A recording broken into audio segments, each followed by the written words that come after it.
제가 섬기는 영어 예배는 한국 성도님들도 계시지만 거의 모두가 다 이민자들입니다. 저 역시 30년 동안을 이민자로 살았기 때문에 그들의 삶을 약간이나마 이해하고 있습니다. 미국에서 살아가는 것이 결코 쉽지 않은 일이었습니다. 한국에서 결혼을 해서 가정을 꾸리고 살아가는 것도 쉽지 않은데 미국에서 가정을 새로 꾸려서 살아간다는 것이 결코 쉽지는 않았어요. 그러면서 많은 좌절과 또 아픔을 맛보고 가정은 분명히 사랑의 공동체인데 왜 이렇게까지 아파야 하고 힘들어야 할까 하는 생각을 많이 했고 그렇게 생각하면서 기도한 것도 너무 많았어요. 그러면서 하나님과 나 사이가 또 내 아내와 나 사이가 원만할 때 교회 공동체도 원만해진다는 사실을 알게 되었습니다. 하나님께서 저와 여러분의 아픔이나 실패까지도 사용하셔서 그분의 뜻을 이루어주는 줄 믿으십니까? 아멘. 저와 아내가 얼마나 많이 실패를 했는지에 대해서 그때만 해도 많이 젊었어서 본의 아니게 이렇게 다툼이 조금씩 있었습니다. 지금은 많이 안 다툽니다. 안 다투는데 그때만 해도 많이 젊어서 오죽하면 화성에서 온 남자, 금성에서 온 여자 이런 책도 있었어요. 너무 안 맞으니까. 그런데 생각해 보면 사고 방식이나 가정 환경, 배경, 또 가치관 그리고 교육관 이런 모든 것이 다 다르기 때문에 안 맞는 게 당연한 거거든요. 근데 그러면 너는 나와는 다른 의견을 가지고 있구나 이렇게 좀 인정해 주면 좋잖아요. 근데 의견이 다르다고 해서 인격까지 이렇게 모독을 당하면 힘들잖아요. 근데 저도 그렇게 했고 많이 제 아내도 의견이 다르면 의견이 다른 것만 이렇게 했으면 좋겠는데 그렇지 않을 때가 많았어요. 그런데 저희는 여러분들 그 주일날 오전이면 아무것도 아닌 거 가지고 차에 타고 오다가 이렇게 다투신 경험 없으실까요? 네, 저희는 보통 교회가 한 1시간씩 하이웨이로 1시간씩 다녀야 했습니다. 그래서 다투고 막 이렇게 의견이 나오고 다투고 난 다음에 항상 교회에 들어가기 직전에는 해결이 돼요. 또 하도 머니까 그렇게 해결하고 이제 들어가고 했던 그런 시간이 많이 생각이 납니다. 그러면서 한 입으로는 찬양을 하고 또 다른 입으로는 또 다른 말을 하고 주님께 회개해야 할 일이 많은 것을 보면서 물론 우리 성도님들은 그러시지 않았겠지만 저는 그랬습니다. 그래서 오늘 본문 말씀이 진짜 저는 굉장히 힘들었습니다. 왜냐하면 오늘 본문 말씀 일어나라. 일어나는 것도 사실 부끄러운데 빛을 비추라. 하나님께서 명령을 하시는데 너무 무리한 명령을 하시는 거예요. 아니 주님 제가 제 상태를 아는데 이 모습으로는 다른 말씀이 더 맞을 것 같아요. 예를 들어서 회개하라. 천국에 가까웠다. 이런 말씀을 하시면 맞습니다 주님 제가. 근데 일어나서 빛을 비추라 하고 이렇게 준엄하게 말씀을 하시는 명령을 도대체 하나님 무슨 근거로 이 말씀 하시는데요? 라는 그런 궁금증이 저한테 떠올랐어요. 여러분은 아마 그런 궁금증이 안 떠오르실 거예요. 왜냐하면 그냥 일어나셔서 빛을 비추시면 되니까. 근데 저는 생각해 보니까 안 되는 거예요 이게. 그래서 저는 고민을 많이 해봤습니다. 그러면서 이사야서의 전반적인 본문을 좀 더 읽어봐야 되겠다는 생각을 하고 쭉 읽어보는 가운데 이사야서가 너무나 귀중한 책이라는 걸 깨닫게 됐어요. 엘리야 선지자는 성경을 기록하지 않은 선지자의 대표라고 본다면 모든 기록 선지자의 대표는 이사야인데 이사야서는 예수님이 오시기 700년 전부터 이렇게 활동한 선지자인데 이사야서에 그리스도 예수에 관한 메시아 예언이 너무너무 많이 들어가 있습니다. 그래서 별명이 있어요. 이사야서를 부르는 다른 이름이 제5복음서라고 합니다. 마태, 마가, 누가, 요한을 제외하고 이사야서가 복음서라고 불릴 수 있을 만큼 예수 그리스도에 대한 예언이 많이 나오는 거예요.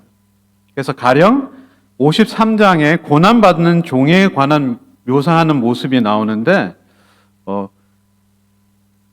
그 묘사된 예수 그리스도의 모습은, 고난당하시는 모습은 그 이사야 선지자가 바로 앞에 예수님께서 십자가 지고 고난받는 그런 모습을 사진을 찍어서 그걸 적어 놓는 것 같은 느낌이 들 만큼 너무나 세세하게 적어 놓으셨어요.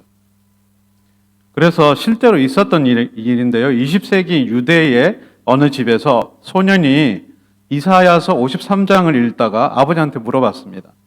아빠, 여기 고난받는 종이라는 사람이 나오는데요. 혹시 이게 이사야 선지자예요? 아니면 다른 누구예요? 하고 물었더니 아버지가 아무 대답이 없어요. 아빠, 누군데요? 끈질기게 묻는 아들에게 돌아온 것은 아빠의 대답이 아니고 뺨때기 한 대 올려쳤습니다. 이놈의 자식이? 이러면서 말을 끝내 못 해줬어요. 안 해줬어요. 왜냐하면 그분이 알았을 거예요. 이거는 예수 그리스도밖에 없는 거다. 이사야서 53장. 끝까지 말을 안 해주고 이 소년은 너무 궁금해서 책을 읽기 시작하고 53장에 대해서 공부를 하기 시작하고 나중에 이분이 바로 그리스도 예수라는 걸 깨닫게 됐습니다. 그리고는 신학을 공부하게 됐고 나중에 목사까지 되었어요. 그래서 메시아닉 주 패스터가 됐습니다. 목사가 되었습니다. 이렇게 엄청난 하나님이 들어가 있는 말씀이 이사야서인데요. 수많은 그리스도 예언이 기록되어 있는 것은 보석과 같은 그런 말씀입니다. 1장에서 39장까지는 너희들 진짜 이렇게 하다가는 망할 거야.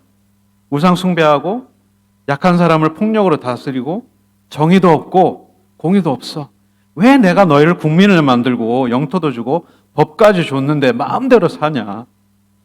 참을 만큼 참았고 도저히 내가 내 영광을 내 우상에게 줄 수가 없다. 그래서 심판할 수밖에 없다는 말씀을 1장에서 39장까지 하시고, 그런데 갑자기 바뀌어서 40장에서 66장까지는 하나님이 그렇지만 너희를 구원하실 거라는 말씀을 하십니다.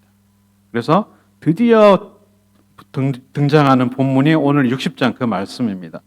그런데 느닷없이 일어나서 빛을 발하라고 하시는 말씀이 나오는 거예요.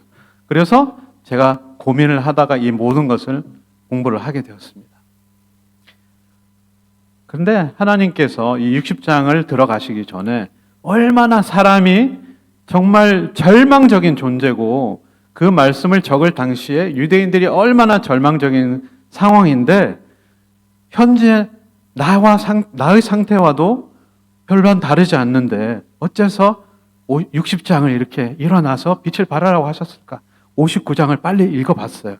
그랬더니 하나님이 인간에 대한 평가가 거기에서 나옵니다. 인간이 얼마나 징하게 존재 자체가 악한가 하는 하나님의 고발이 나오는데요. 인간의 죄악을 뭐라고 표현하시냐면 독사의 알, 거미 줄, 피 흘리기에 신속하고 생각도 황폐하고 파멸로 가고 그리고 맹인같이 더듬고 눈 없는 자 같고 넘어지고 죽은 자 같고 그리고 곰같이 부르짖고 비둘기같이 슬피 울고 굽은 길을 스스로 만들고 그리고 악독하고 손가락은 더러워지고 총체적인 난국이고 죄악입니다. 희망이란 단어와는 전혀 관계가 없어요. 근데 어떻게 60장에 일어나라 빛을 발하라가 나올 수 있을까 찾아보는 그 도중에 59장 16절 말씀을 발견했습니다. 다 같이 한번 읽어보겠습니다. 사람이 없음을 보시며 중재자 없음을 이상히 여기셨으므로 자기 팔로 스스로 의지하사. 사람이 없는 것을 보시고 중재자가 없는 것을 이상히 여겼다고 말씀하십니다. 그리고 자기 팔을 스스로 의지하사라는 구절이 나옵니다. 아무리 내가 더 선지자도 보내고 경고를 그렇게 많이 했는데 안 된다. 너희들은 도저히 안 된다. 내가 내 스스로 구원자를 보낼 거야 하고 나타나신 분이 바로 그리스도 예수시라는 거죠. 하나님이 스스로 그 자신의 크고 강하신 오른팔로 구원을 이루어 가신 것입니다. 그래서 저희들이 오늘 첫 번째 가질 수 있는 교훈은 오직 하나님으로만 우리는 빛을 비출 수 있다입니다. 아멘. 다른 소망은 없습니다. 믿으시기 소원합니다.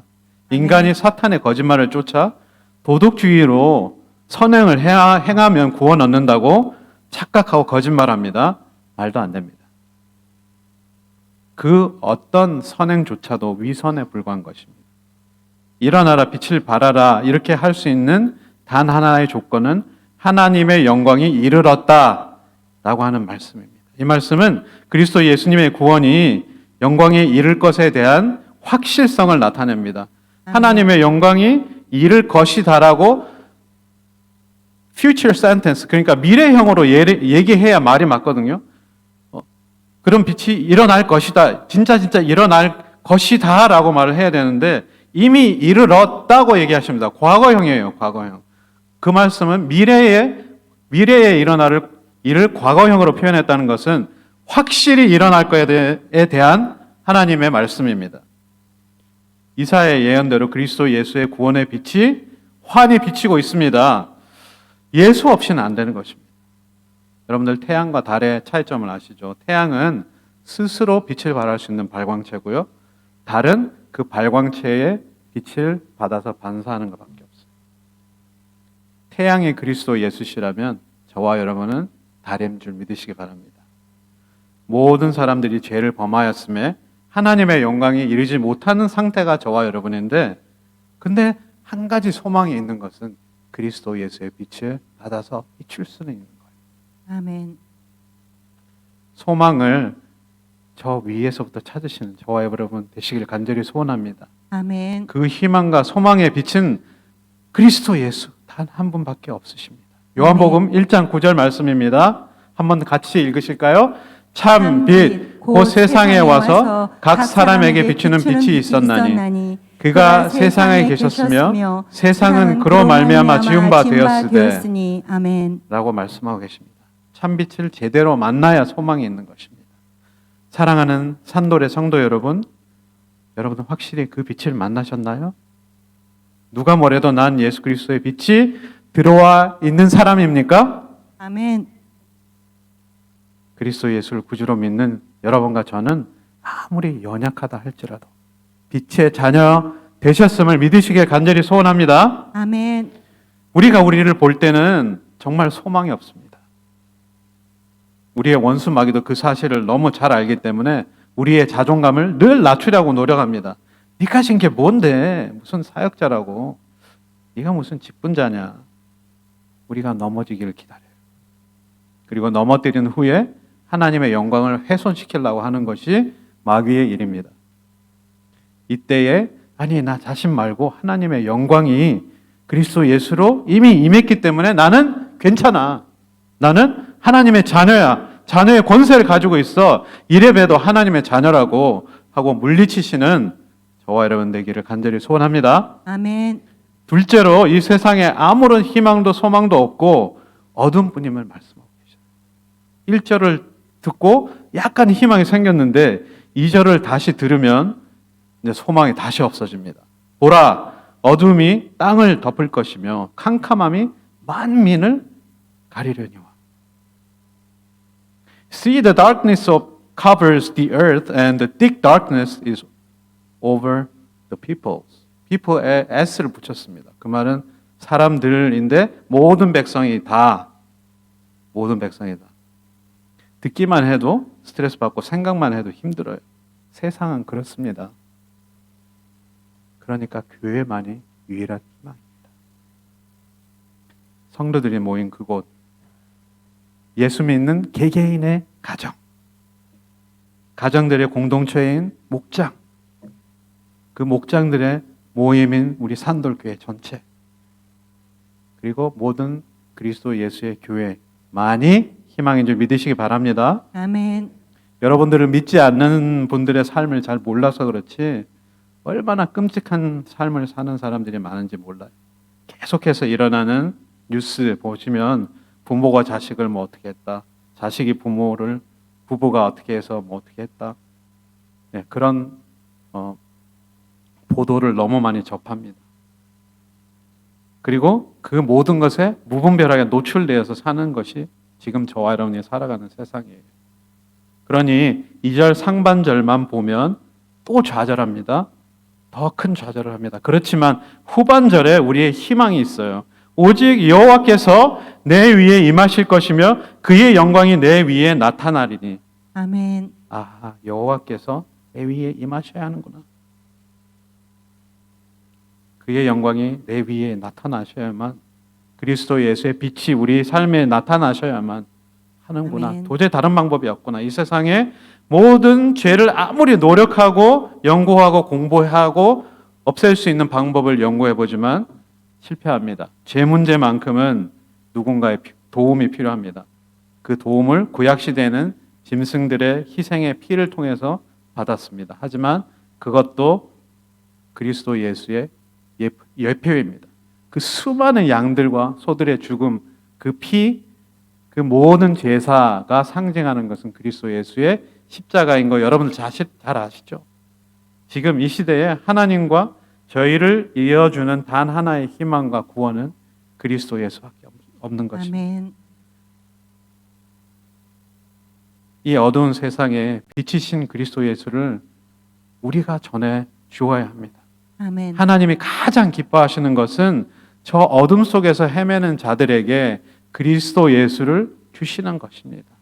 아멘. 우리의 헛된 영광 말고 하나님의 영광만 우리를 다스리게 저와 여러분을 내어드리십시다. 아멘. 그래서 우리 모두를 그리스도에 바쳐드려서 예수님이 아무 힘들지 않게 우리를 쓰실 수 있도록 우리 자신을 내어드리는 삶이 가장 보람된 삶일 줄 믿습니다. 아멘. 마지막으로 복음은 계속 확산되고 확장되어집니다. 일어나라라고 시작했던 그 말씀이 점점 왕성해져서 만민에게 퍼져나가는 2절 말씀 다음에 3절 말씀 이제 더 확장되는 거예요. 처음에는 이제 일어나라 빛을 발하라 정도였다가 만민이 캄캄해서 하나님의 영광으로 임한다고 하신 그 말씀에 이어서 이제 그리스도 예수께서 오시고 복음이 편만해질 것에 대한 예언을 하셨어요. 그게 3절인데 한번 읽어볼까요? 시작. 나라들은 내 빛으로, 왕들은 비치는 네 광명으로 나아오리라. 아멘. 얼마나 아름답고 희망을 주는 메시지입니까? 이 복음이 전파되고 확장되는데 반드시 사용받으시기를 간절히 소원합니다. 아멘. 이 세상 살아가는 모습이 정말 다양합니다. 모습들이. 하지만 두 가지 종류의 인생만이 존재를 합니다. 그리스도 예수의 빛을 비출 것인가 아니면 어둠 속에 계속 살아갈 것인가. 여러분들 생각나시죠? 그 찌질이 제자들. 근데 찌질이라고 우리가 말 못하는 건 우리가 그 상황에 처한다고 했을 때 제자들보다 용감할 수 있다는 보장이 없기 때문입니다. 그렇지만 그럼에도 불구하고 그 찌질이 제자들, 예수님을 부인하고 도망갔었던 제자들, 가장 사랑하신다는 제자는 빨가벗고 도망간 거 여러분들 많이 들으셨죠, 설교에. 그리고 수제자 베드로는 부인을 하면서 욕까지 하고 저주까지 하잖아요. 자기 생명을 구하기 위해서. 그런 분들이 나중에는 죽음을 무릅쓰고 모두 순교자가 된 것은 요한만 빼고요. 부활하신 주님을 새롭게 만났기 때문입니다. 아멘. 그리고 성령의 충만을 받아서 그렇게 된 것입니다. 아멘. 복음이 온 세상에 편만해졌습니다. 그 후로. 오늘 말씀처럼 예루살렘에 그 많은 디아스포라들이 왔을 때 오순절에 마가다락방에서 성령이 임하시고 다른 방언으로 말하기 시작한 다음부터 엄청난 일들이 일어납니다. 그리고는 복음이 얼마나 빨리 확산됩니까? 그리고 확장되어져 갑니까? 오순절 성령께서 임하시고 예루살렘 교회가 폭발적인 성장을 하게 되잖아요. 그리고 예루살렘 교회에 핍박이 가해지고 야고보 사도가 죽게 되고 그 핍박으로 사마리아 교회가 생겨지고 안디옥 교회가 또 세워지고 죽이면 죽일수록 기독교는 끝나야 되는데 죽이면 죽일수록 더 많은 그리스도인들이 생겨지고 탄생이 되어졌습니다.